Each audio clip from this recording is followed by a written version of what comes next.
Whoa, I'm on. How do I turn it off? Should be green. Yep. Hello? Yeah. Green is on. Green is on.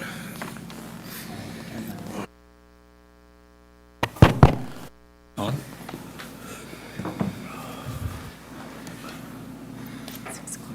What? Time to start. All right, is everybody ready?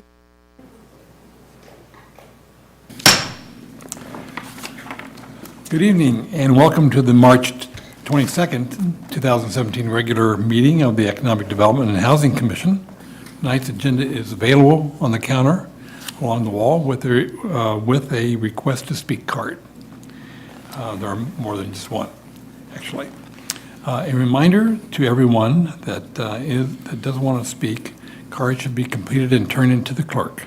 If you wish to speak to the commission regarding any item on tonight's agenda, please write the number of that item on your card. If you wish to speak on items that are not on the agenda but within the jurisdiction of this commission, please do so during the general administration section of tonight's agenda.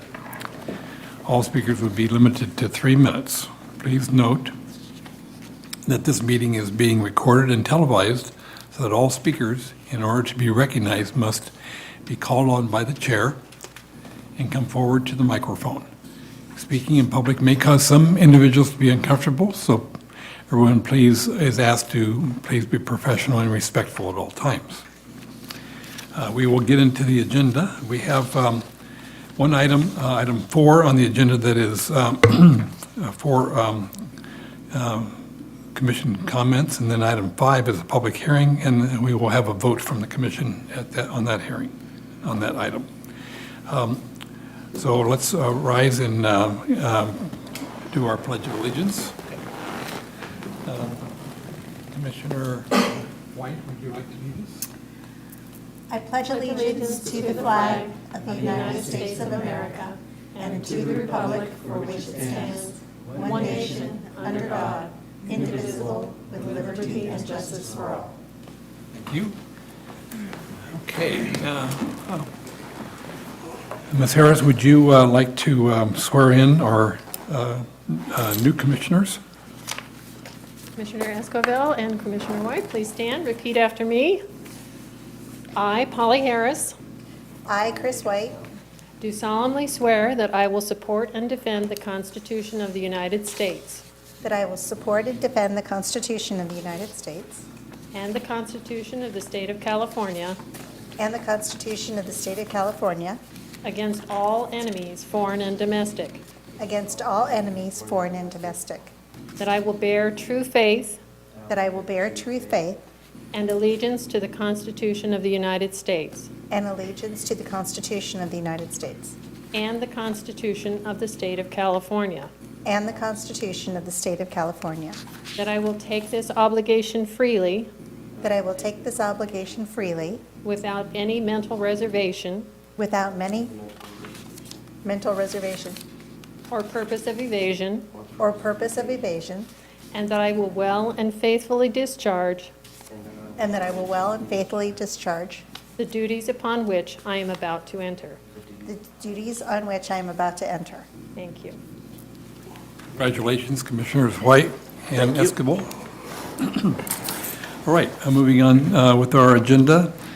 We're on item 2, the general administration function, part 1. So I guess gets to the point of anybody that would like to speak on items that are not on the agenda but within the jurisdiction of the commission should do so by presenting a card to the clerk.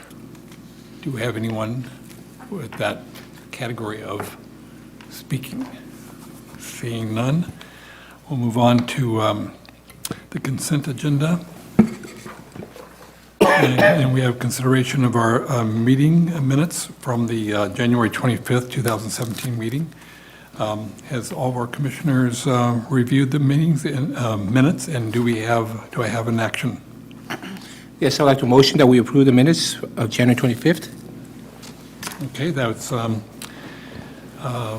by Commissioner Altamirano. And Second. by Commissioner Kiesling. Okay, any discussion? Okay, all those in favor? Aye. Okay, so we have minutes approved. Okay, moving on to item 4. This is presentation on the voluntary sub-regional corridor mitigation program, and being presented by Mr. Catkar. Getkar.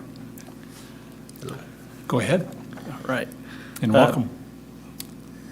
Good evening, Mr. Chair and fellow commissioners. I'm here to give a project update on the I-5 Subregional Corridor Mitigation Program. Bear with me, I am a little bit nervous because it's my first time up here. So, We won't bite.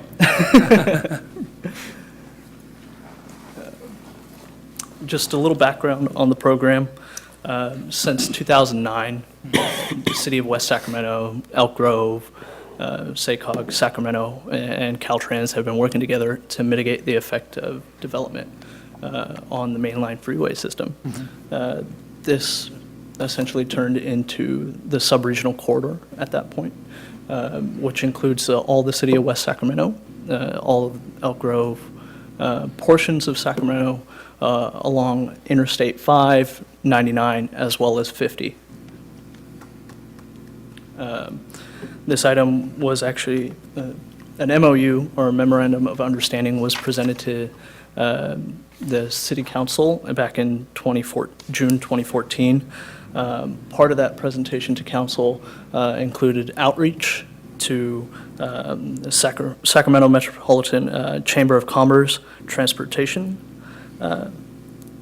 as well as the West Sacramento Chamber of Commerce, Economic Development, and Government Affairs Committee.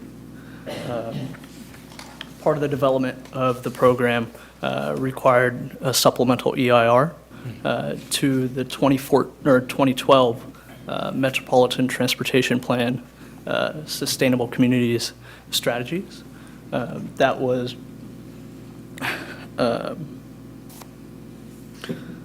adopted by SACOG on August 20th, 2015. What is the reason for this program? The state highway system within the subregional corridor is significantly congested during peak periods. I'm sure some of you drive it every day. And SECRA does require that developments mitigate significant impacts. This does include the impacts to the state highway system. And so this program is designed to create an equitable situation where it's fair, balanced, and no one party is being singled out. What does the program do? Essentially, it defines the set of projects, the projects that are feasible and are within the Metropolitan Transportation Plan, as well as the Metropolitan Transportation Plan Sustainable Communities Strategies. Approximately 1.35 billion of dollars will be needed to complete these projects. That's just the unfunded portion as identified in the SACOG's plan. And this program provides a simple, easy way for developers to identify their fair share that they're going to contribute to these projects. Having that number identified really does help developments streamline their process, as well as no fear of potential litigation from parties on their environmental impact report. And as part of this program, Caltrans has agreed that payment of the fee is significant mitigation to the development's impacts on the state highway system. What projects are affected? Projects that exceed the threshold of significance of 100 peak hour vehicle trips, or are party to, or are under a specific plan or a master plan area that requires mitigation. That would be like a prior agreement with the city. Any project applicants who exceed this have the option to either pay the fee or do a study by following Caltrans guidelines and figuring out what their impacts are. And then there would be a negotiation at that point with Caltrans and other parties to see what mitigation would be necessary. So what the Nexus study does, it essentially identifies their fair share based on what would be caused by new development in the subregional corridor, and it identified projects to be funded by the fee program to make the fee essentially feasible and adhere to what the Nexus findings are. The fee was actually negotiated down from 35% of that $1.35 billion.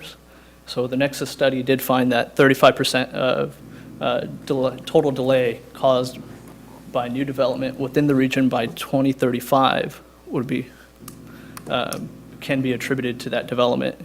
And because the fees turned out to be significantly higher, it was realized that that would not allow development to actually occur. No single project would be able to move forward by paying those fees. And so they were negotiated down to roughly 10%. So only about $135 million of fees would be collected by 2035. In front of you, you see the fees in District 1 and District 2 within the city of West Sacramento. District 1 would be Washington, Pioneer Bluffs, and Bridge District.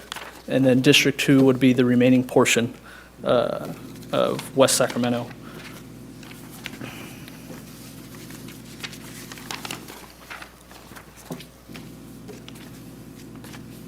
And these rates have been updated to the current year. So they would be the fees in effect should council consider and approve these fees.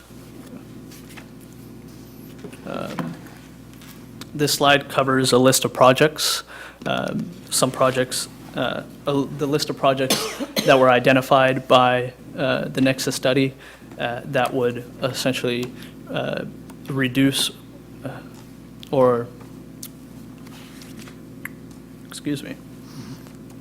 reduce the effects of development within the subregional corridor sufficiently. For West Sacramento, we have the streetcar, we have the Sacramento River crossings. There are potential other projects that could be added to this at a later time. They would have to show a nexus to the corridors that were studied, so I-599 or US 50.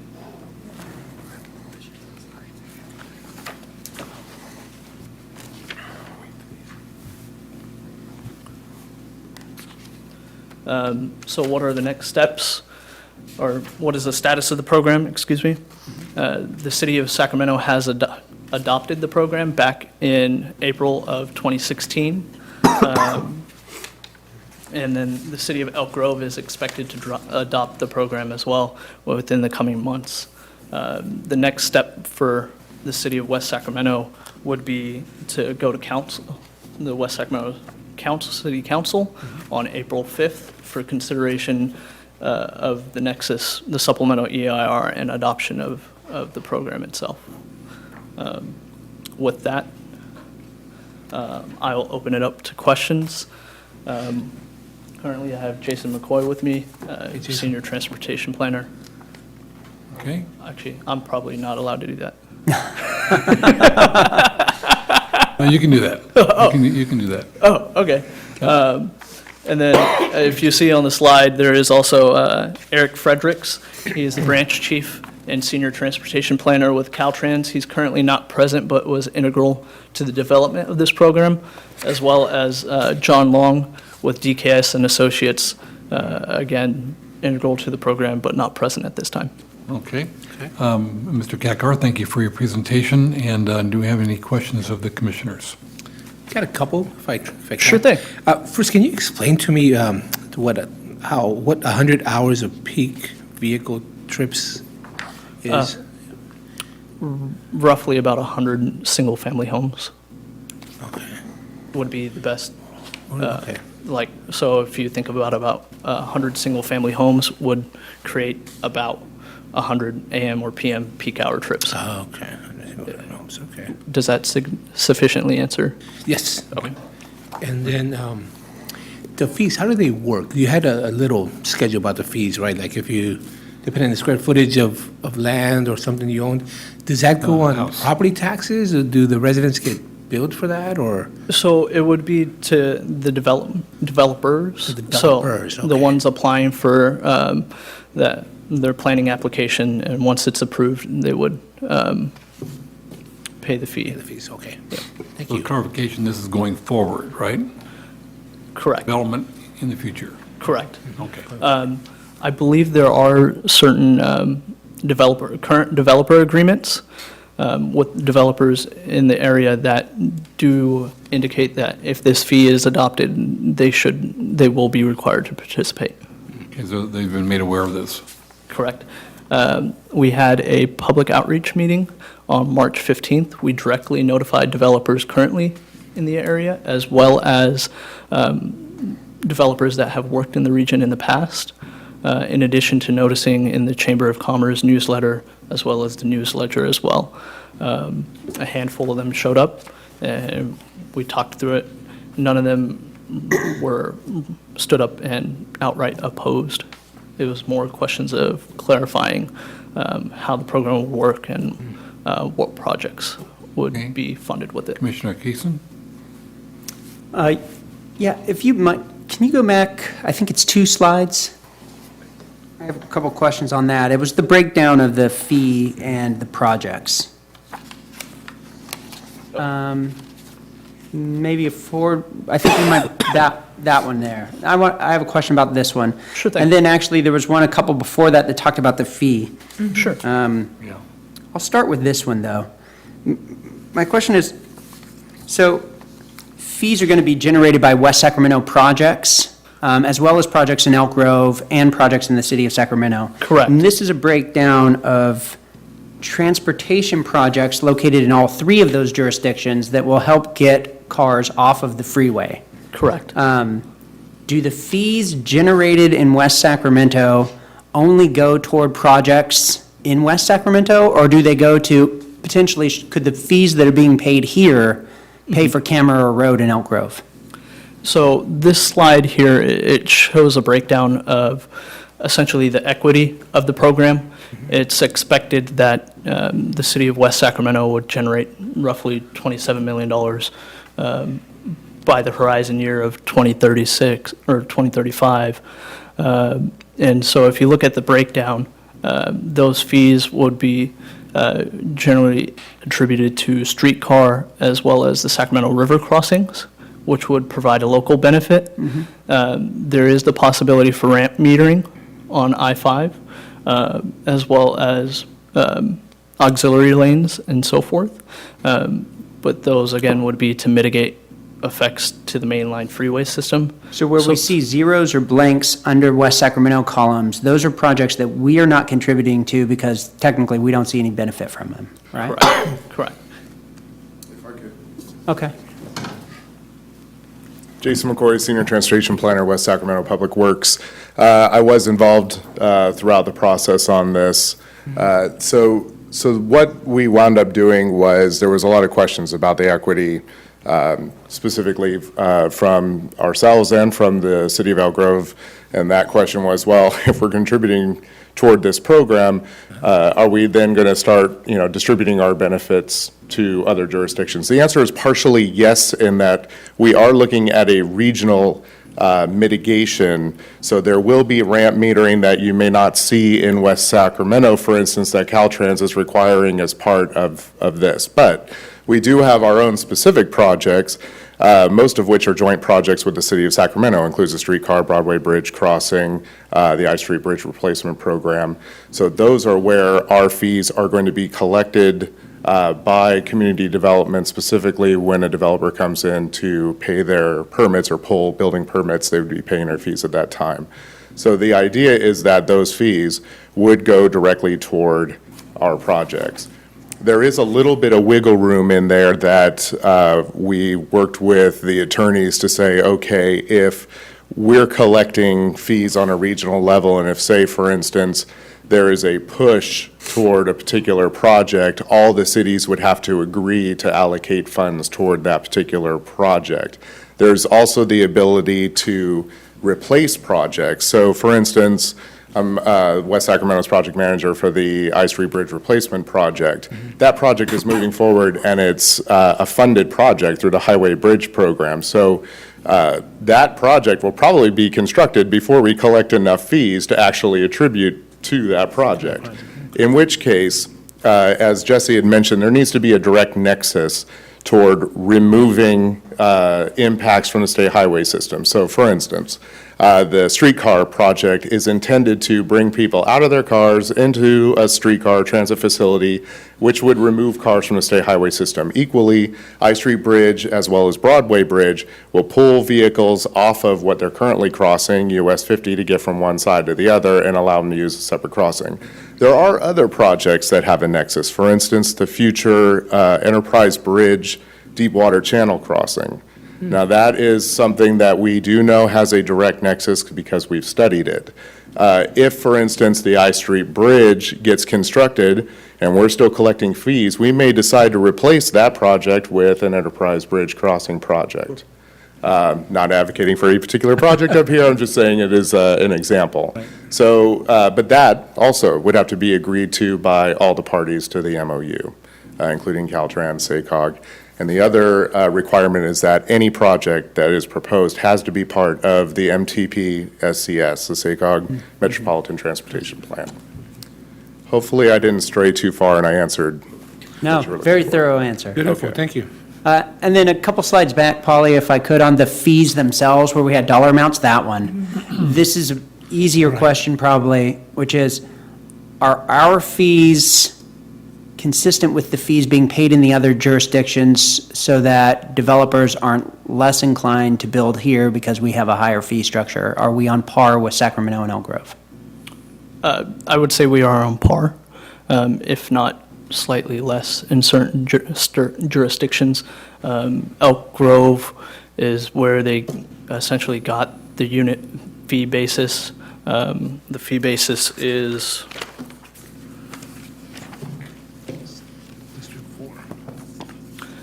$2,821 per unit for residential.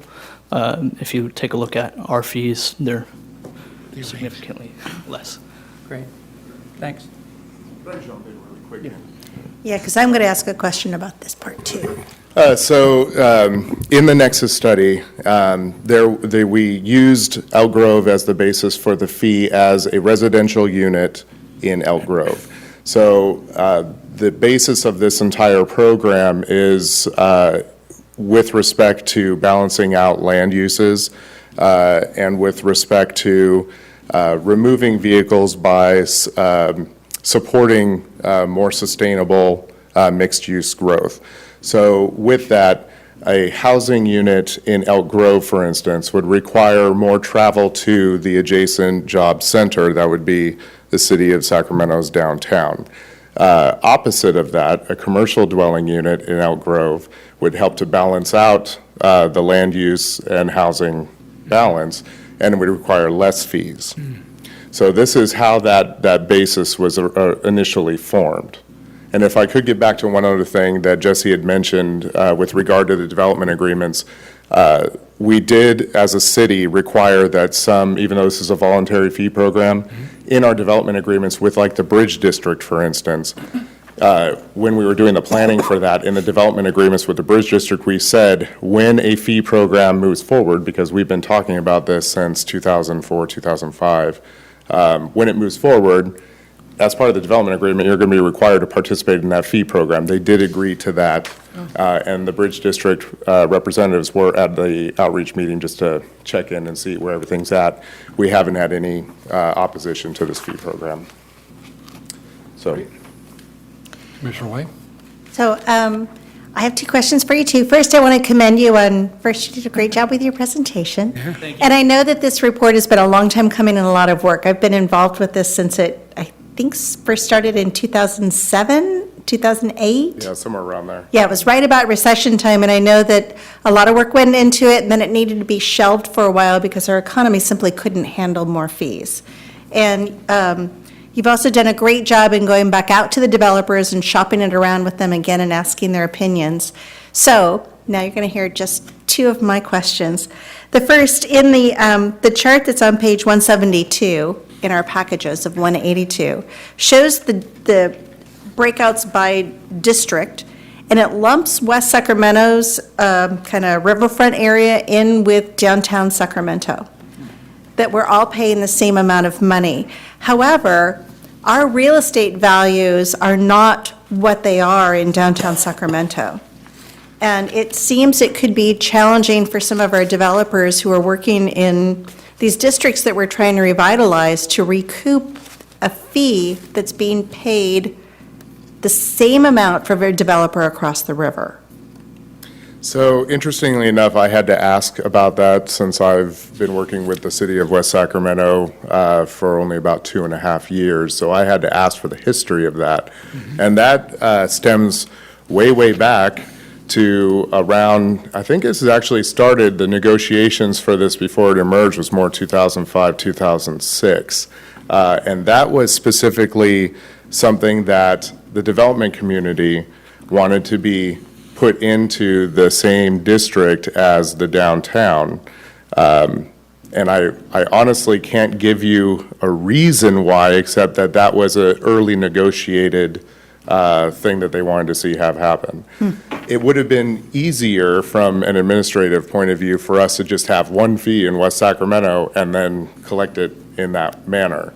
But this is how it continued to emerge throughout the entire process. But we're hoping that it's, after our outreach and our negotiations, so far, we haven't had anybody say, oh, no, we have to go back. And also, one thing that kind of is reflecting of these different districts, the Bridge District, Washington District, and Pioneer Bluff will have the same development style, similar land use densities that you see in downtown Sacramento. In fact, it's very much planned as that. And each of the impact fees that you see are actually associated with the level of impact that that type of development district will have. So with this, it's not just the boundary line, it's actually what level of impact is that type of development going to be associated with. Our Southport area and some of the other areas of West Sacramento are definitely not going to be as dense. So the characterization of this would actually allow you to have more housing units, at least in the initial nexus study, with less of a development impact associated with it. Does that make sense? Yes. Okay. So my other question for you is the map that you showed us at the beginning, that's also on page 164 of the package, shows the red lines of the congestion mitigation area, and part of that area extends north of downtown into the Natomas area, and yet I don't see Natomas is playing in this game here. Well, that map that you see there is only up through the Richards Boulevard area.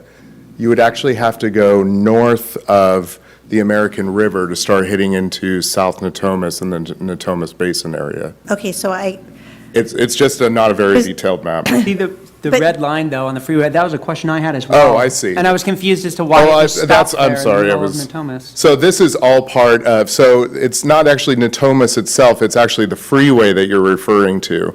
So I believe that's because some of the ramp metering projects might tie in with this. This is all a balancing act. So initially, when you start looking at expanding the area that you're looking into, like Natomas, there was a big question about, well, why isn't Natomas included in this? Because obviously they have a similar density to what you see in Elk Grove. And the fact is, Natomas actually has their own fee program set up so that they can address some of these impacts. The line itself, it just indicates where Caltrans is actually seeing where some of their projects could go within. And it might be just a fact of, in the future, they may want to see ramp metering in this location and didn't want to rule it out. Well, when we first started looking at these maps too, and figuring out where the red line goes and where the district goes, there was an arena up here. Right. And so I didn't know if maybe the map had been redesigned since there's no longer an arena in that area. It has actually. Okay, that could be why the line they just didn't like scooch the line back. Right, it's, the last iteration was that I recall us working on was toward the end of 2015 was the last map iteration. And Okay. again, that was pulling some areas out and squeezing some areas in to make sure that we're actually balancing these fees appropriately. Okay. I really appreciate that you were on this for a longer extended Oh, time. and so I you have some read of the every page history. of this report too. I love it. Another question, Chair. Yes. Just a follow-up question. Thanks for pointing out page 172 here of our report. Are the assumptions in table B3 on the estimated funding that's going to come out of this fee program? I see at the bottom it says DKS came up with those in 2008. Are we still under the assumption that those dollars make sense? Yes, and in the staff report, I actually identify that we went back after the economic downturn. We shelved everything. Caltrans kind of forgot about us a little bit, and then they came back, and everything kind of restarted again. So DKS was brought right back into the loop. They revalidated everything. So some of these exhibits that you see were originally developed, but everything has been completely revalidated and updated. And then ran through all of the city attorneys through every jurisdiction to make sure that, again, they were valid. Okay, Commissioner Bell, do you have any questions? No, I just think that this is a whole lot of information and research that you've done, and I'm glad that you guys are being so thoughtful about the future and transportation, as, you know, it is a vital part of our daily lives. So I think you've all asked really great questions, so. Okay, Commissioner Escobar? Nothing for me. Okay. If you go back to the fees plate, yeah, that's it. I see an interesting parallel here. So if you have a drive-through restaurant, you're penalized because you're contributing still to traffic, correct? That is correct. So this is one of those interesting things where we're dealing with multiple jurisdictions with multiple land uses. Some of these land uses that you'll see in here are not necessarily going to be found in all the districts. So for Fee District 1, you're not necessarily going to see, in fact, I can tell you, in the Bridge District and Pioneer Bluff, you're not going to see a drive-through restaurant. These are intended to be general, but once they get to and respond to everybody, basically within the Nexus study, because you only have really a set of land uses that you're dealing with. Once it actually starts to get programmed into the community development's database of fees, there's going to be a number of land uses. We have, probably 3 times the amount of land uses that are shown here. So community development's going to have to go through that exercise to determine, okay, well, these fees are not necessarily in this district, and then balance it out. So it's not really going to change the baseline. In fact, it won't change the baseline fees, but they'll just have to be redistributed in the right categories. And in some cases, they're just not going to be applicable. Whereas in order to evaluate it for a drive-through restaurant in Elk Grove, we need to have the same amount of assumptions across the board. Okay. Any other questions? And so for lodging, when I see the hotel motel, that'd be $757 per room. So let's say establishment has 200 rooms, they're paying $757 per room. Is that, am I reading that correctly? That is correct. Okay. But just one time. Just one time. Not That's one correct. time, right. So I do have one other question, I'm sorry. So I know a number of multifamily dwellings are now doing their own traffic mitigation so they can comply with some other laws that put into place. We don't have a lot of those here yet, but we have seen development in other places that have no parking and actually reward their community for not owning a car, or that your apartment comes with a car share vehicle, so you're not impacting traffic. Are we already looking at how we might give those folks a break on these fees? Yes, so we do have, in line with, I believe it's SB 375, we have to respond to changing, and we've already started doing this in the general plan, we're not really relying on level of service as much, and we do have transit priority areas, and we have projects that are going to be exempt from CEQA. This is, and for those at home, California Environmental Equality Act is CEQA. These fees and this program are only subject to those projects that are going to require CEQA compliance. So if, for instance, they're in a transit priority area where they're in compliance with SB 375 and they don't need to do any traffic mitigation associated with that, they're not going to be subject to this program, so they're definitely not going to want to participate. So it leaves it up to developers whether or not they want to participate, but we would recommend as a city, well, you don't have a CEQA document that needs to be done here, you're in compliance, so no fees required. And that, for us, is probably the best benefit for these projects that move forward that are in infill areas. Now, if there's a large community plan area, the city, because we're the lead agency for environmental documents for like specific plans, for instance, we may tell a developer, hey, we want you to participate in this program because we would be responsible for fully mitigating the impacts of that specific plan. In which case, the city would be saying to the developer, hey, since we're putting this plan together, that's what we're going to require. If they decide to put the environmental impact report together, that would be their prerogative. As much as we're in trying to help developers insulate themselves from potential litigation by Caltrans for a deficient environmental document, we're also protecting ourselves. Good. So the study is beneficial to all parties, for sure. We think so. Any other questions by the Yeah. commission? If I get clarification from the chair or from Polly, so what specifically is the city council going to be approving? Are they going to be approving the fees at the city council meeting? It's the whole package. Okay. Correct. It's also in line with what the city of Sacramento approved, for instance. So the city council would be approving the actual Nexus study itself, the supplemental environmental impact report that was prepared and adopted for this program. They would also be adopting a resolution that would be accepting this program as an in lieu mitigation program and the fees associated with that, which would be requiring adding a book of fees.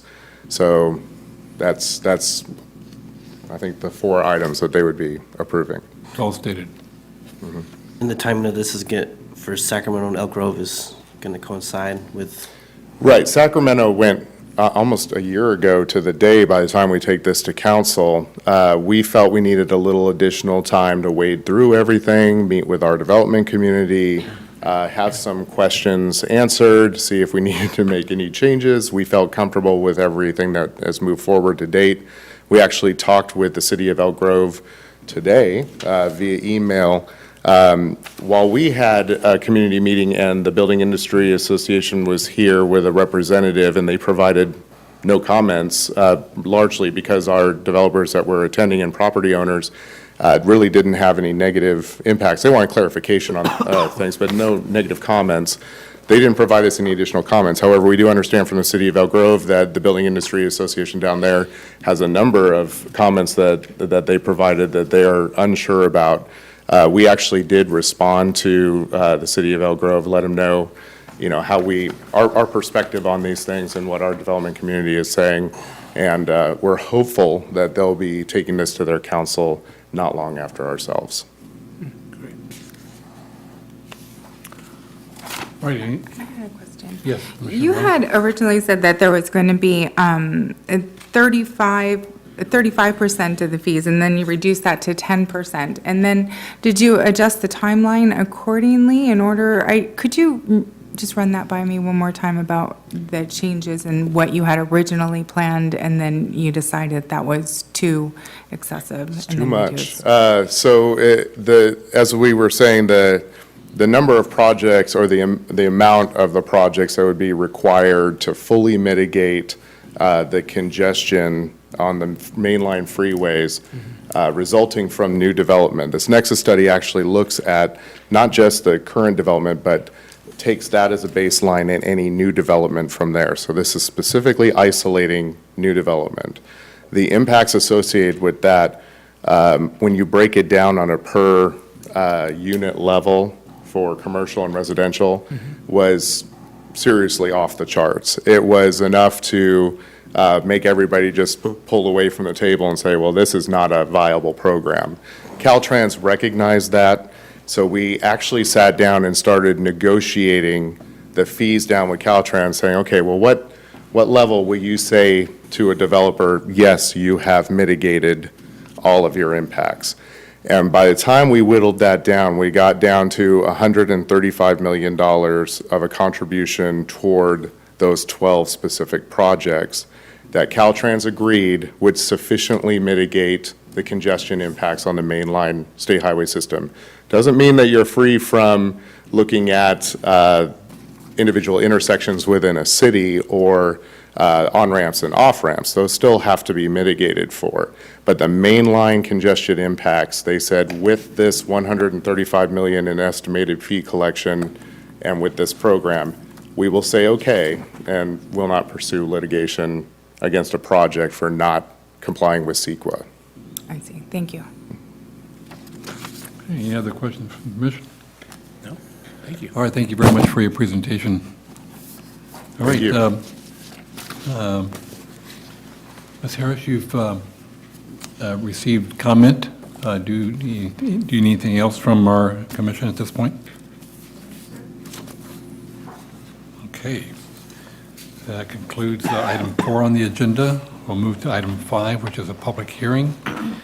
Public hearing for the 2017-2018 Community Development Block Grant Annual Action Plan is now open.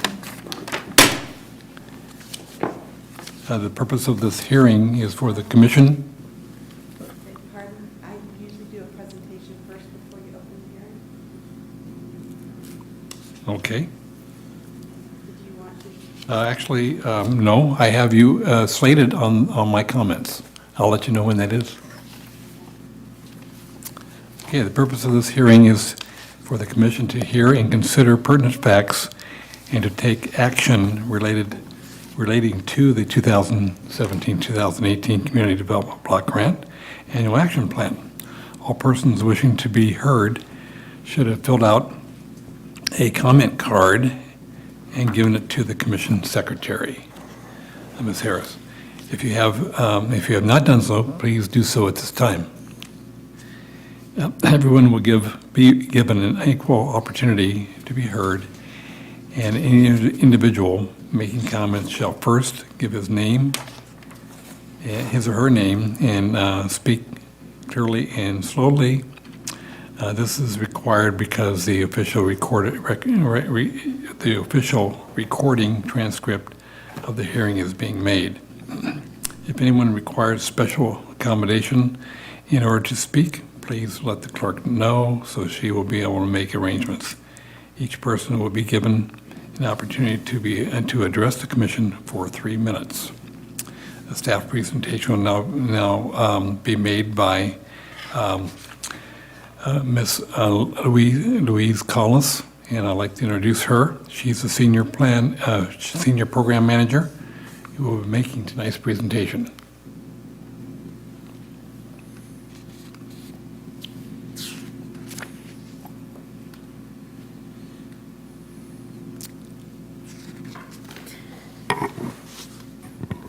Good evening.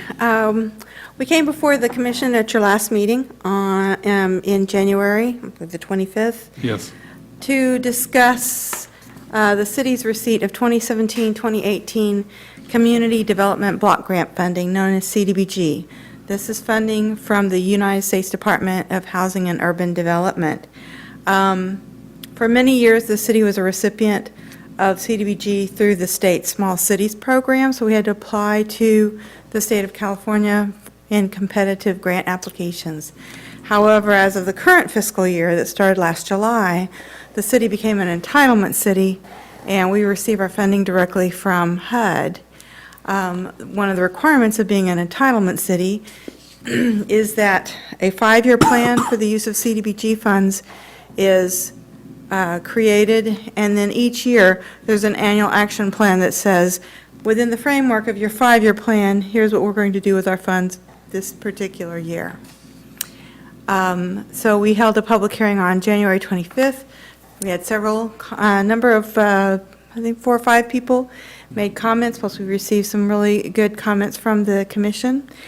Since that time, we've also attended the Parks, Recreational, and Intergenerational Services Commission and the Yolo County Homeless and Poverty Action Coalition, which is, they act as the administrative body for HUD homeless funding. So when homeless funding comes into Yolo County, it's administered through known as the HPAC. The HPAC has, I think, about 15 official members, but oftentimes there's far more organizations that attend their meetings, so it's a really good way to get information out and receive input from organizations that deal with our neediest, most vulnerable population.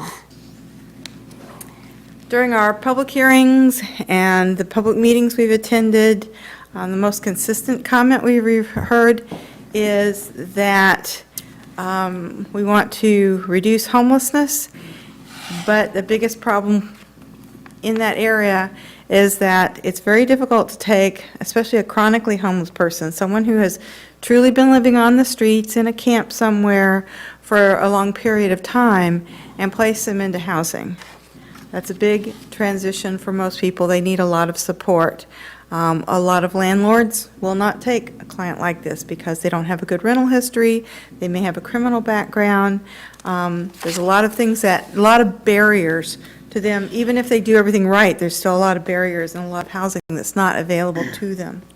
So the draft annual action plan, I apologize, it did not come out with your packet. We were having some technical difficulties. This is done through an online system with HUD, and it was not agreeing with me last week. The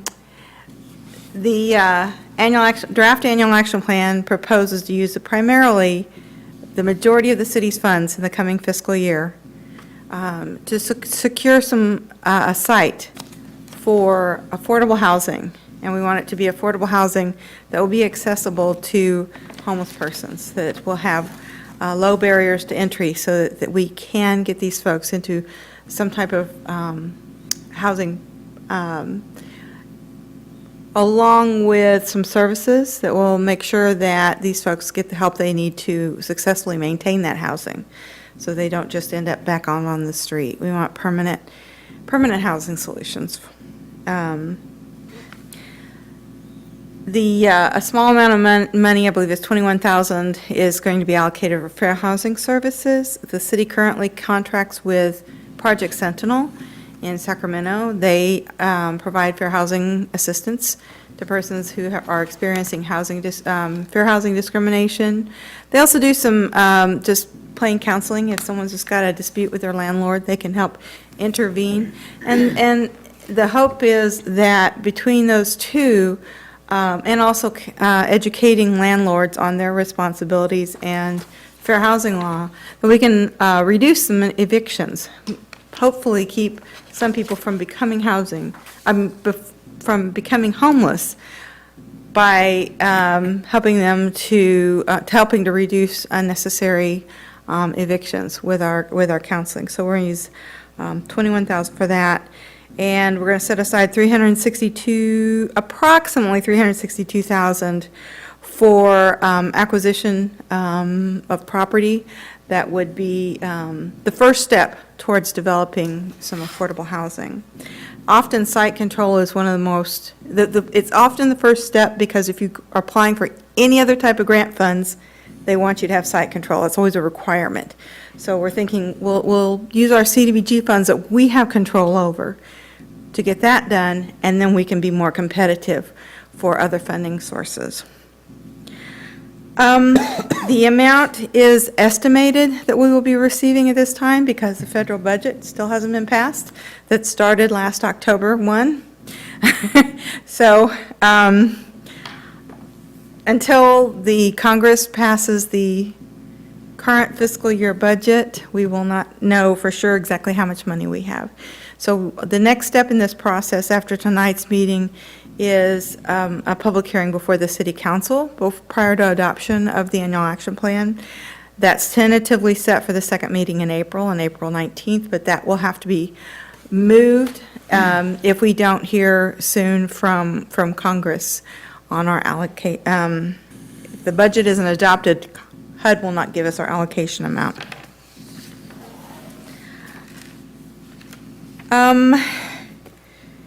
Currently, CDBG, just for your information, is on the chopping block in the current federal, well, the administration's proposed budget, and it hasn't. So the funds that we're talking about for this annual action plan for fiscal year 17-18 are pretty much assured, even though that budget hasn't been adopted. It's been, I think it's been adopted in the Senate, it's been passed in committee in the House. So just as soon as it finishes through the House, the funds are available. But for the following fiscal year, the administration's budget is proposing to eliminate the CDBG program. So this could possibly be our last allocation. We want to make sure that whatever we use this for we use it for something truly important, truly impactful. On page 3 of your staff report, it also lists activities that we're currently doing under our last state home grant that are going to go away. But it also talks about the fact that we have state home funds for our first-time homebuyer program.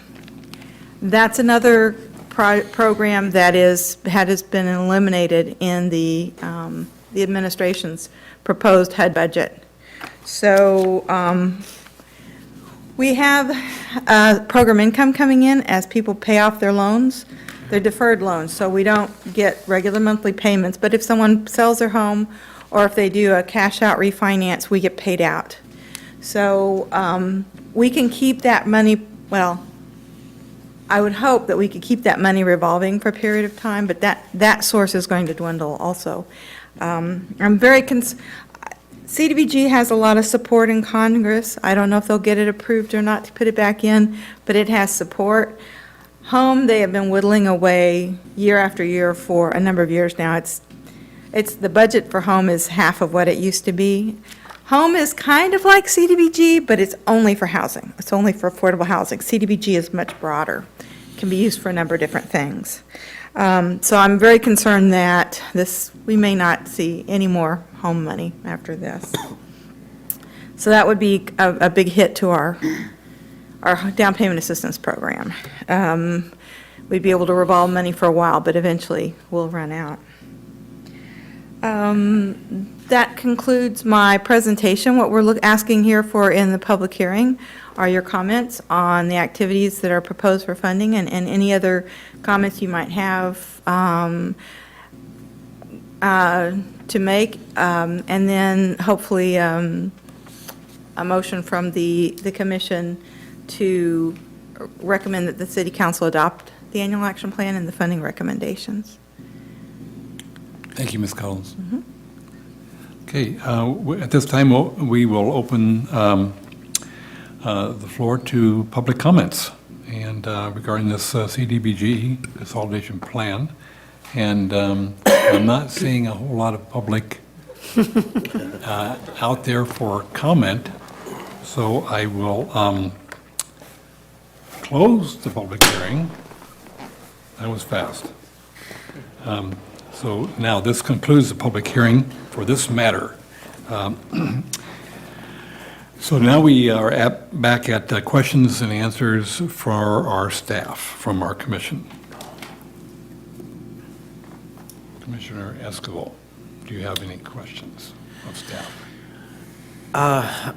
We've discussed the CDBG at a number of these meetings. I think you've probably touched on this before, but as part of the counseling, what is the job training component of the counseling for the folks that we're placing in these housing so they can, once this grant funding exhausts, that they'll be able to sustain the housing by their own, accord, by their own?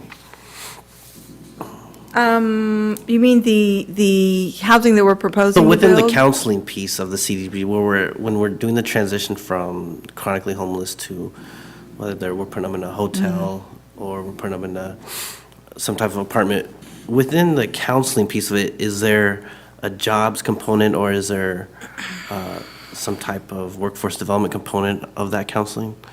There are a number of programs that are doing that. In the particular project that we're talking about funding, what we would look for, because the city is not a developer.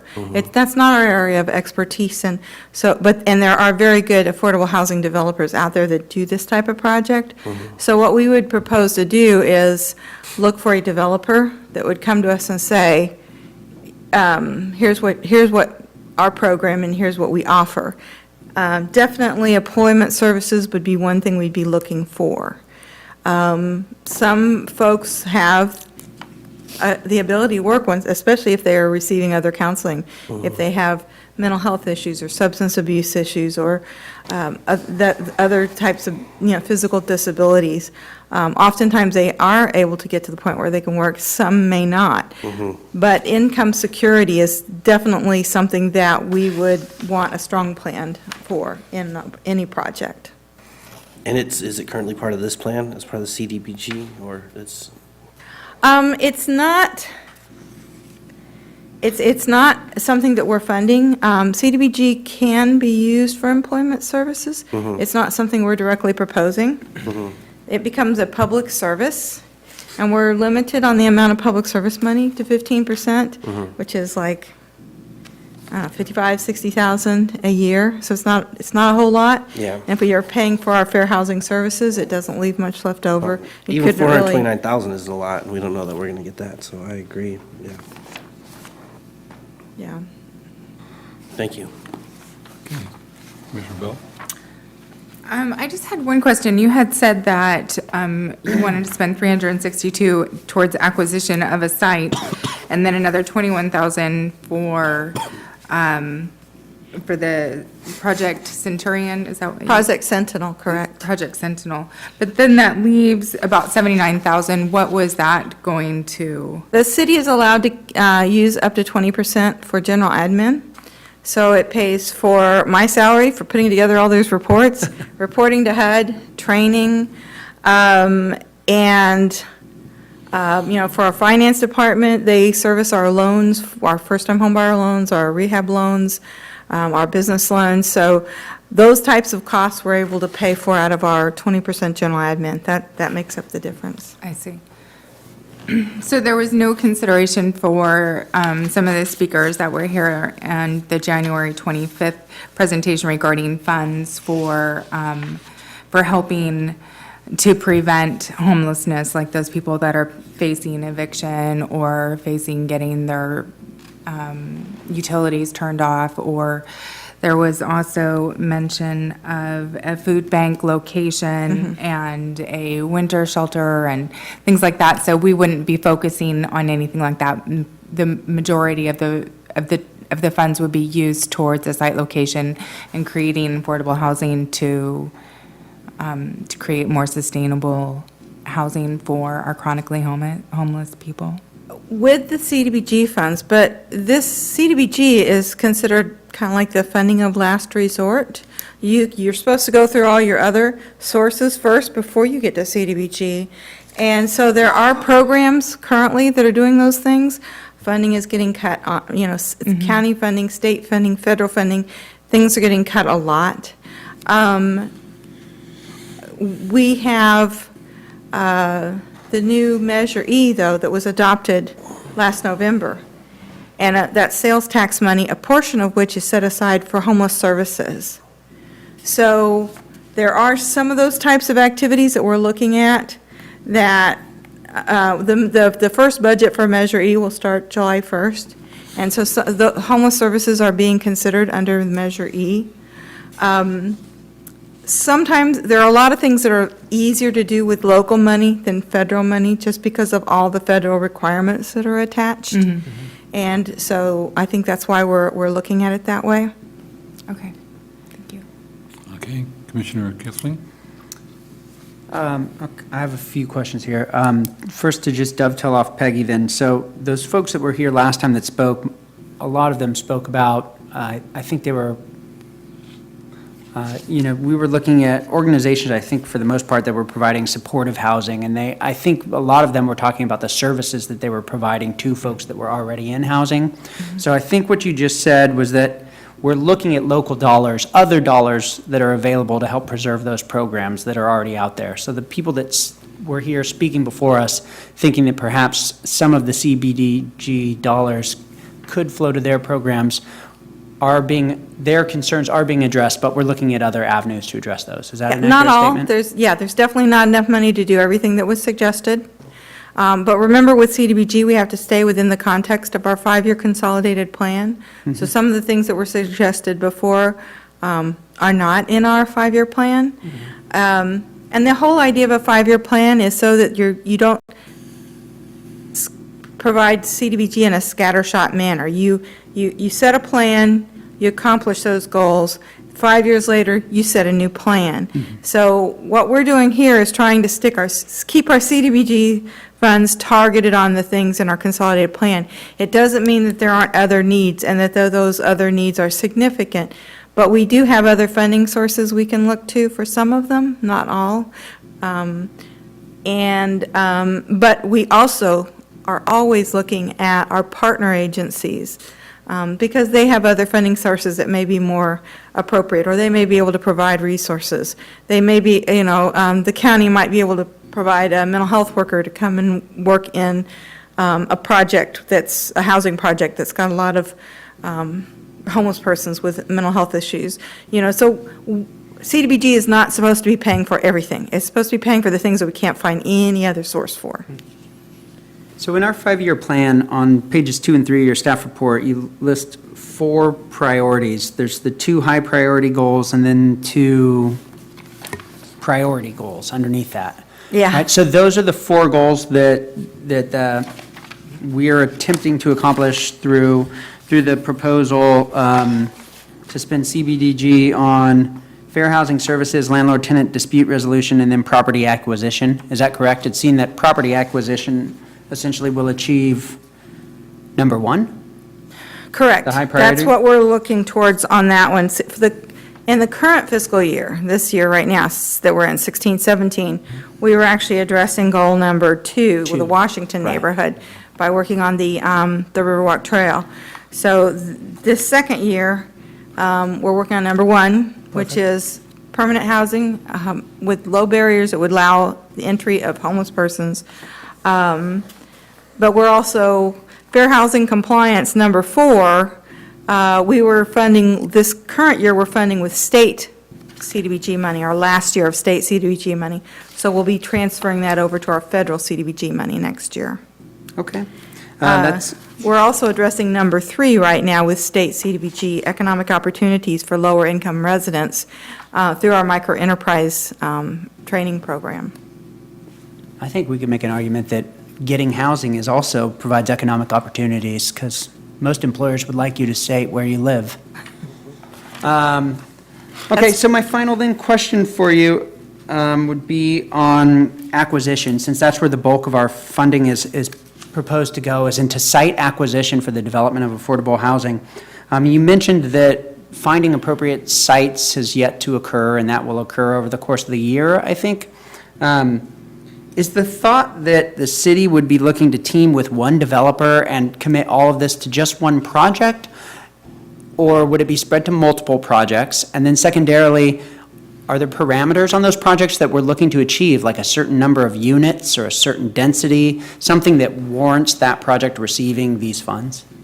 Absolutely. And if you had received your annual action plan document in time, you probably would have seen that there's a little more detail in there. So first of all, we want to make sure that we put these affordable projects in areas with access to transit that can facilitate if they're able to get a job, or if they need to get to services, or if their kids need to get to school. So we're looking at locations that can reduce other costs to give them more disposable income. So if you can reduce their transit costs, the whole household benefits economically. And another thing, with this particular money, we're saying they would have to provide a minimum of 20 units. We would hope it would be more, but a minimum of 20 units for this amount of outlay of funds.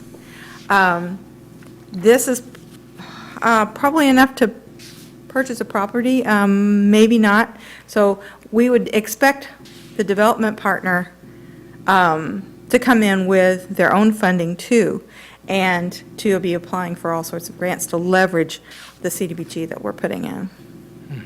Thanks. And just on that point, could a percentage of another project be allocated, like 20% of the total project units? You mean, for example, if it was a market rate project and you wanted to put 20 units in? Right. Possibly, but it would be unusual for a market rate project to put homeless folks, it has happened. There's an affordable project in Davis that has about 12 units set aside for homeless persons, but it is an affordable project. It's on These would be Olive Drive. ESL unit, extremely low-income units, right? Maybe, maybe not. Some people might have, just because you're homeless does not necessarily mean you don't have any income, especially once you get services and you can apply for, you might have veterans benefits, you might have disability benefits, you might have, if you have children, you might have CalWorks benefits. So it just depends. Most of the time when you're putting together these projects, you do mixed income. So you have some extremely low income units, you may have some 40% income units, you may have some 60% income units, and a lot of times that is based on what the funding sources require. And then you've got to put all those numbers in and then look at the rent limits for each of those and then decide if that project pencils and move them around a little bit. So it's why I do what I do and not what they do. It's very complicated and it takes a lot of expertise. So that's why we look for our development partners. And the city acts as a lender and lets them do their job as a developer. So that option is not ruled out. It just depends on how the mix comes in. It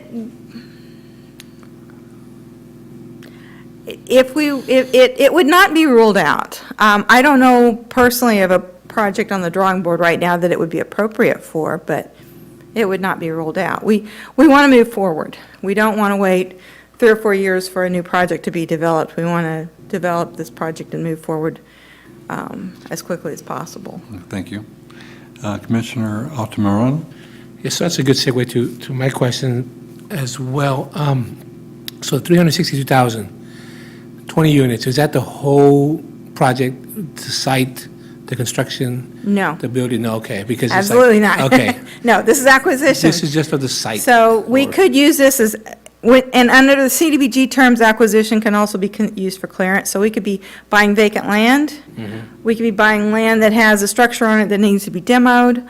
Or we could be buying land that has a structure on it that would be appropriate for rehabilitation. But CDBG funds are not allowed for new construction of housing. So if it's vacant land that's going to have new construction on it, the CDBG can be used for the land. It can be used for the off-site infrastructure, the sewer lines and things, but it cannot be used for the construction. You got to go for other money for that. But 360,000 is not going to come No, for 20, anywhere near doing that anyhow. So usually the construction money is tax credit money, which of course that's another program that's kind of endangered, and not because they're cutting it at the federal budget, but almost all affordable housing, especially in California, that's been developed in the last 20 years has been a tax credit project, which means they get federal or state tax credits. Investors invest in those tax credits because it shelters their income from taxes. Well, if they cut the corporate tax brackets like they're proposing, investors have less reason to need that. And so it's going to make tax credit projects more difficult because there's going to be, the tax credits themselves are going to have less value. So that's going to be, that's another affordable housing challenge that no one's quite sure what's going to happen. That's another reason why we want to do site control. We want to put the CDBG money in it and so that is usually a big hurdle to get over, is to get the site. Okay. And also, I'm sure there's a lot of strings attached to the CDBG money, but you mentioned we want to provide housing first and then services later. A lot of HUD money that I'm seeing come in for a lot of nonprofits that work with the homeless is like their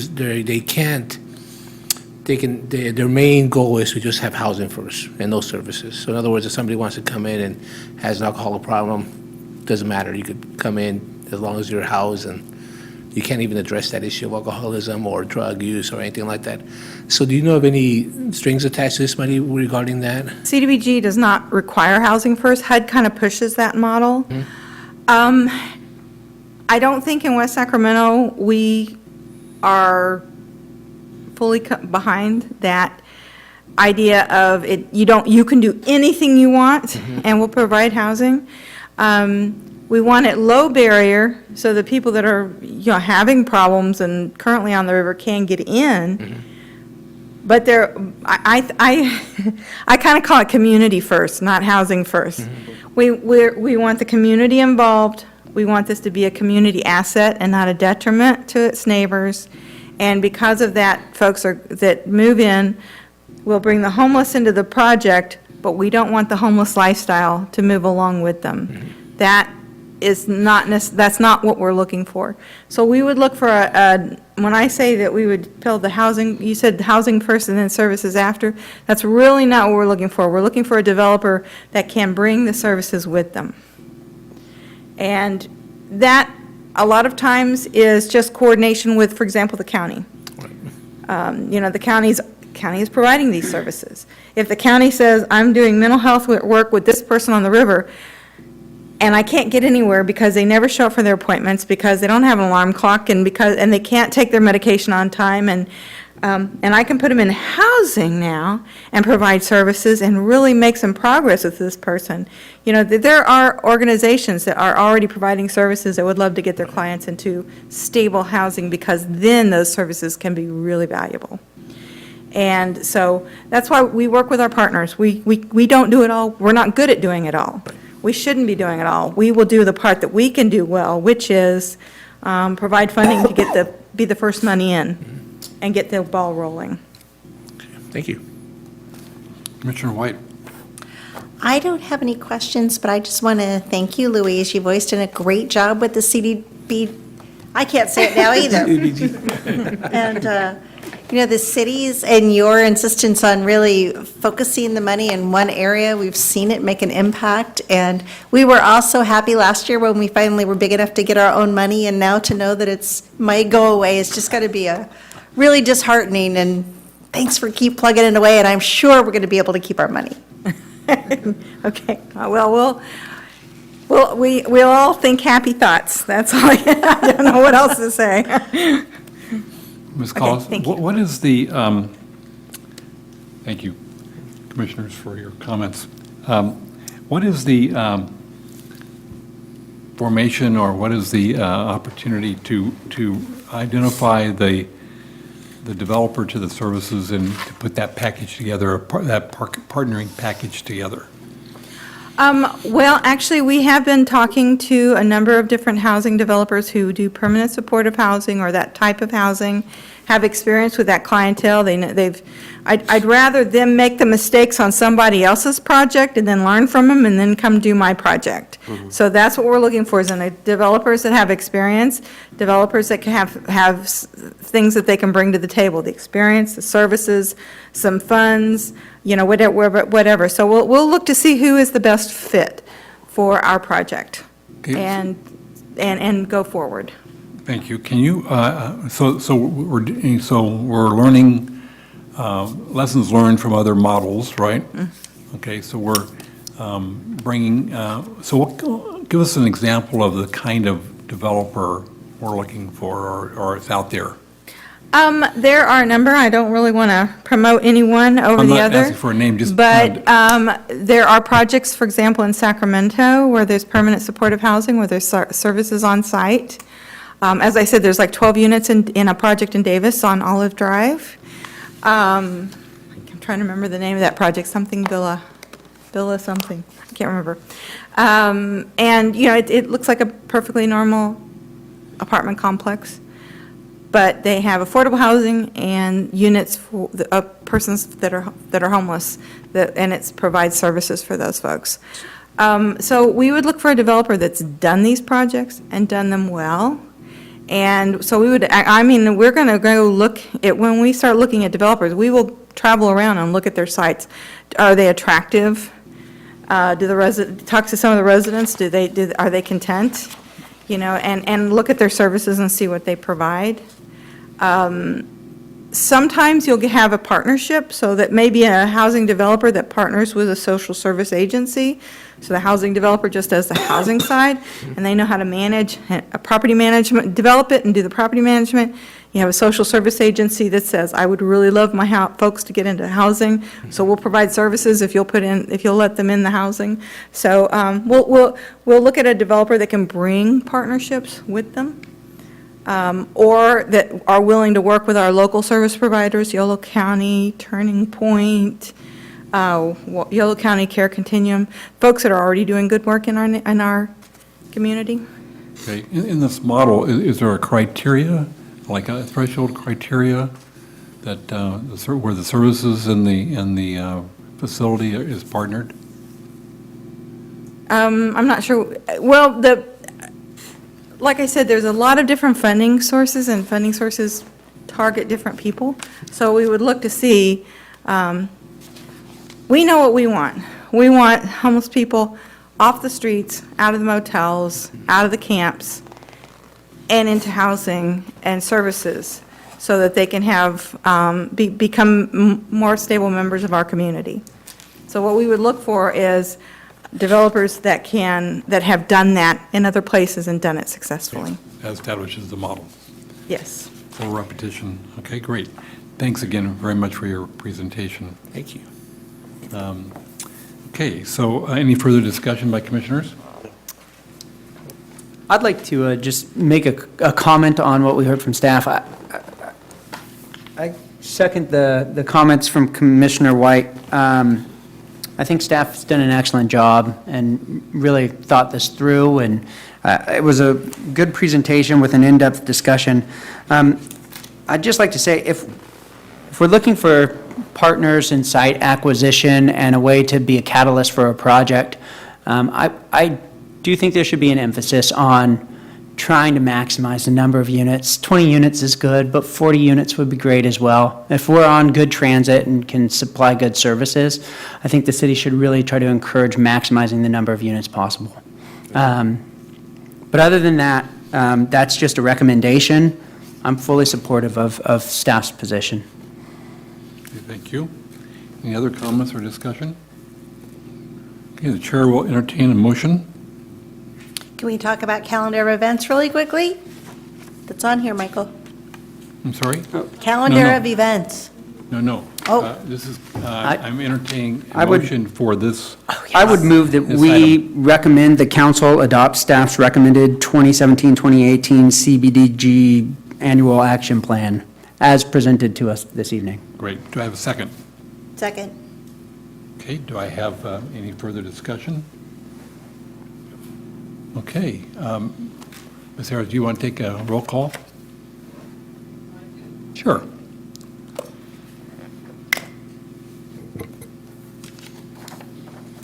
Jose Altamirano, Here, and I vote yes.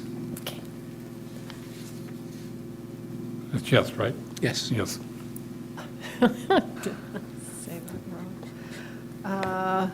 Peggy Bell, Aye.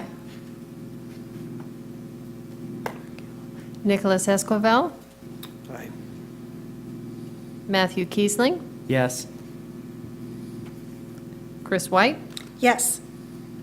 Michael Brady. Aye. Motion passes. Great, thank you for the roll call. And thank you for participation of the commission in bringing this toward or for or to our city council. Okay, now we're on to the next item on the agenda, which is the general administration function part 2, which gets into our request for any comments from the commissioners on items within the city.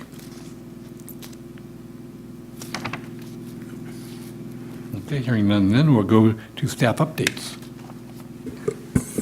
Okay, as you've probably noticed, Aaron Laurel, the Director of Economic Development and Housing, isn't here this evening. It's because he is at a Cal Ed conference in San Diego. So while we're Lucky him. enduring the rain, he's in San Diego. But Cal Ed is the California Economic Development.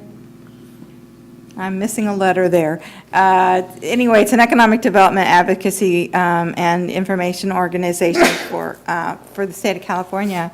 So we're really looking forward to when he returns and hearing all the interesting things he's heard. But just to inform you that since we last met, the city, well, actually, it was before the last meeting, the city submitted a brownfields application to the U.S. Department of EPA, Environmental Protection Agency, to do some environmental testing along the Pioneer Bridge area, the parcels that are controlled by the city and the port. So that would be the Corp Yard, the area along the Deepwater Ship Channel, and the city's property on the other side of that. And in order to, and also to do reuse planning. So once we do the testing and see if there's any environmental hazards, there would be reuse planning to say, what would it cost to reuse these? What is, and there'll be a large outreach component to the community saying, what do you want to see in these areas that are truly beautiful, right on the river, but need some cleanup on some of them. So we'll know in May if we get that funding for that outreach, testing, and reuse planning. But that, again, is another program that is, I don't know if it's potentially will be lost in the future. My understanding is that the administration is somewhat supportive of brownfields, but the EPA itself is taking big cuts in their budget. So we're hoping to get this grant because we're not sure that funding will be around. Again, we may not get it. If we don't get it this round, we may not have another chance. So we'll let you know as soon as we hear if we got that grant. But we would hope that this commission can participate in some of the public outreach activities if we get it, because that's something that we really want to hear is what the public wants to be done. Some of you may have attended the port in August when we did a public meeting out there, and people got to see the Stone Lock area. Yes, I was there. Yeah, those are the areas we're looking at, and we want to Great. say, and there was a lot of interest, especially from the West Sacramento Historical Society and from long-term residents to say that they want to see that become an amenity that people have access to. So, Very good. Thank you for that update. Anything else, Ms. Harris, from the staff? that's it. Okay, very good. All right, calendar of events. Our next meeting is Wednesday, May 24th. Okay, And the city's Earth Day Festival is on April 22nd here. Everyone should come. Be a great opportunity to explain what brownfield testing means and what the benefit of doing it is. okay, any other calendar updates? Anybody? Okay, well, thank you very much for your participation tonight, and I appreciate the dedication we have of our commissioners to this commission. And it's nice to send our CDBG, I have one extra A, because I'm excited about it, I guess, an E, to the city council for their approval and process. So I will entertain a motion to adjourn. I motion that we adjourn. Okay, any second? Okay, all those in favor? I Aye. Okay, I think we are adjourned. Awesome.